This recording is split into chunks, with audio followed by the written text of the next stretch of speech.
Hi everyone, Bernard here on behalf of MovieGameNostalgia.com.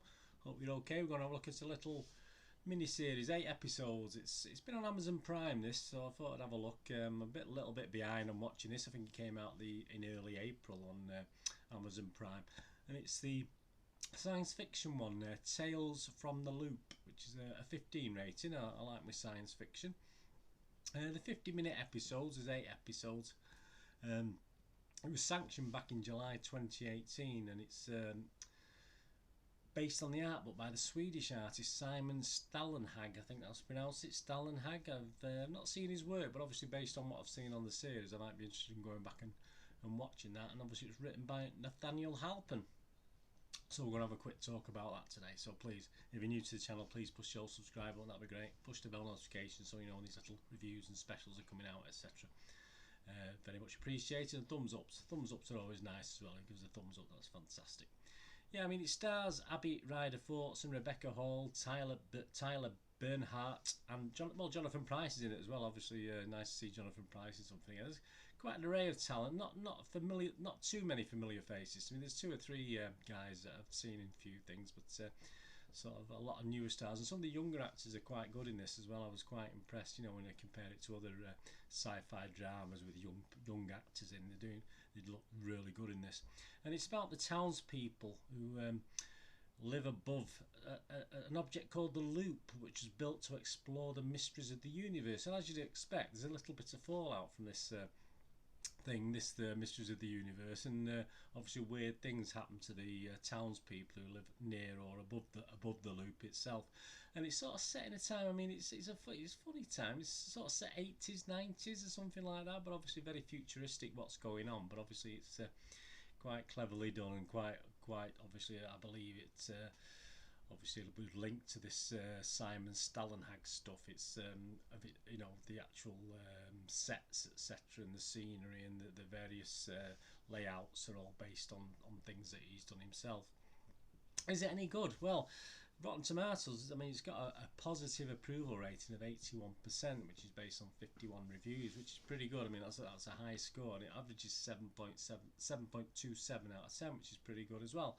And it's been quoted, I think their consensus for it is that it's fresh. In other words, it's a little bit unusual for the sci-fi, but we'll go on to that in a little bit. Quotes from the critics include exactly what good sci-fi should look like. Yeah, I don't disagree with that.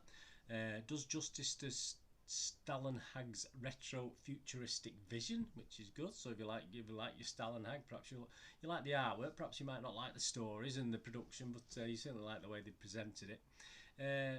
So pretty it breaks your heart was another comment. Obviously someone liked the images, etc.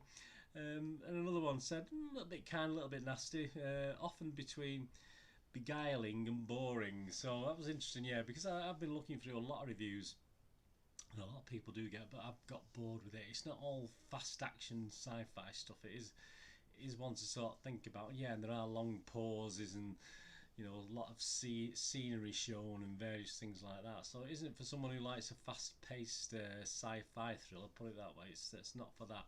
Internet Movie Database, it's getting 7.5 out of 10, so that's Joe Public, that's you and me. So that's a good rating, 7.5 out of 10. The individual episodes score anywhere between 7.4 for episode 1, 8.1 for the second, 7.6 for the third, 7.6 again for the fourth, and then you get a 6.6 and a 6.3, a 7.9 and an 8.6 for the last one. So yeah, I mean, I had a look at this, and at the 8, there was 4 I really did like. There was a couple that were okay, and a couple that were just a bit bland to me, really. But you expect that in an 8 episode thing. There are links, obviously, with the characters, which I like as well, although we didn't really get to know too much about the characters and the background of them. You sort of plonked into the set and you sort of go along with whatever happens to them. But one story doesn't naturally follow on, but obviously there are links throughout the 8 episodes to different characters that come back in it and go back out of it, which is quite interesting. I mean, my favourite episode, no particular order, my 4 favourites were the second episode, Transpose, The third episode, Stasis. The fourth episode, Ecosphere. And the last episode, Home, were my four particular favourites. I don't know, obviously, let me know in the comments what you thought of those, but they're the four that really intrigued me. The first episode was okay. It was a good introduction. It sort of made you want more, and it worked and it didn't work. It's a bit of both, really. It is a bit slow. I mean, it is a bit slow. If you like something more fast paced, it is a little bit slow. A couple of the stories are quite benign and silly and daft and quite boring, to be honest. But even within those, there's certain elements that are interesting. You know, there's certain ideas that you know are played with that we've not seen before. People have compared it obviously as a cross between Stranger Things, which obviously, and Black Mirror. So I mean, if you like Stranger Things and Black Mirror, it's probably a little bit different in its own way, but it's more Black Mirror-ish, I think, than Stranger Things. I think the Stranger Things elements, I think, with the younger actors in it, I think that sort of brings that out in it. But I would say more compared to Black Mirror. But if you give me a choice of Black Mirror or this, I would probably say Black Mirror. I think Black Mirror is a little bit more clever. Perhaps this will grow as it grows. I'm sure there's going to be more seasons of this, so perhaps this will grow as something a little bit better. But Black Mirror sort of holds the advantage at the moment. If you had to compare the two. So it could have been better.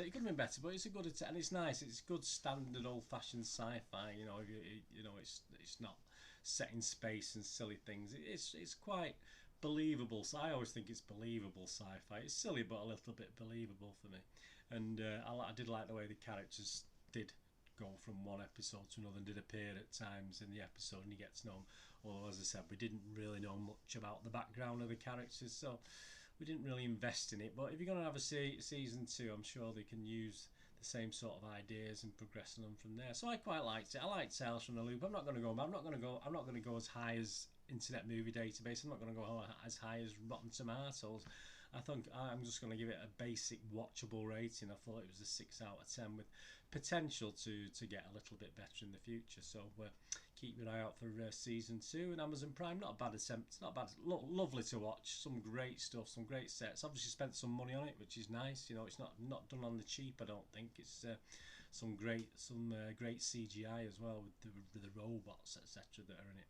Absolutely fantastic. Yeah, so I'm going to give it a 6 out of 10, which is my watchable rating. Let me know what you think. If you're more impressed than perhaps I was. As I say, I enjoyed it, but I'm not going to go rave over it.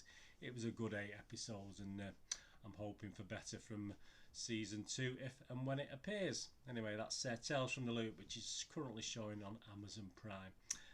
Please, for all the latest news and views on movies, and obviously if you're into football, my club Manchester City, please follow me on Twitter at Charles Deneen, Deneen spelled DINNWN, or I'm at nostalgia_movie. I say that often, you forget.